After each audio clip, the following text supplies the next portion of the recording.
Hello guys, welcome to football Bangla.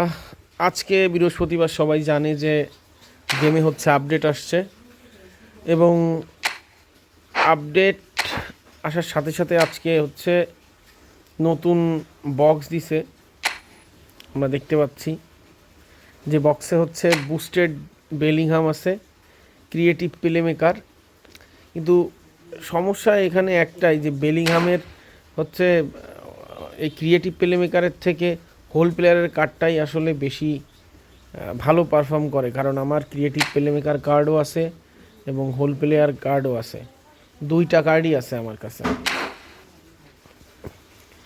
এবং boosted Diego কস্টা আমি জানি না কতটা পারফর্ম করবে।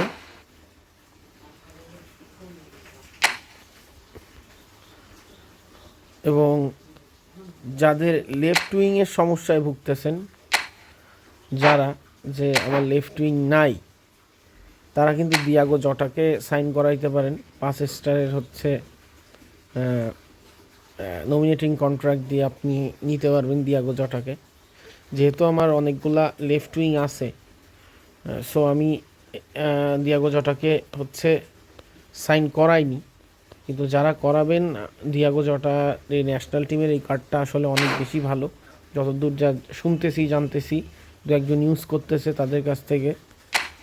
তো আমার মনে হয় যারা উইঙ্গারের প্রবলেম ভুগতেছেন বা উইং নেই, তারা কিন্তু আসলে জটার এই কার্ডটাকে আপনারা নিতে পারেন, সাইন করাতে পারেন, ইউজ করতে পারেন। এটাই হচ্ছে বিষয়।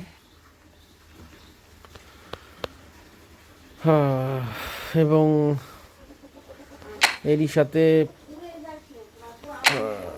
নতুন একটা বক্স দিছে, আমরা দেখতে পাচ্ছি player of the season Rodri,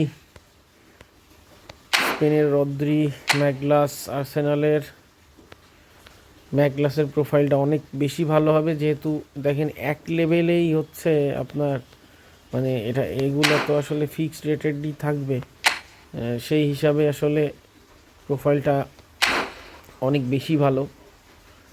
Pedro NATO, পর্তুগালের, প্রতিটা কার্ডই কিন্তু পেদ্রো নেটোর স্পিড দেখেন 93, 94। সো যারা প্যাক নিতে চাচ্ছেন না, তারা কিন্তু হচ্ছে এটা আসলে বক্স ড্র দিতেই পারেন। এটা আসলে খুব বেশি অপরাধের কিছু আমি দেখি না। প্লেয়ার অফ দ্য সিজনের প্লেয়ারগুলো আসলে পারফর্ম করবে ভালো, ঠিক আছে। তো আজকে এই পর্যন্তই, ভিডিওটা খুব বেশি দীর্ঘায়িত করব না।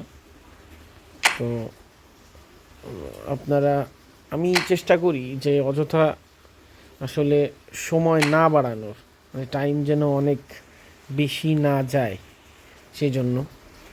যাই হোক, ধন্যবাদ, আপনারা আমাকে সাপোর্ট করেন, আরও ভালো ভালো ইনফরমেশন যাতে ফুটবলের আপনাদের আমি দিতে পারি।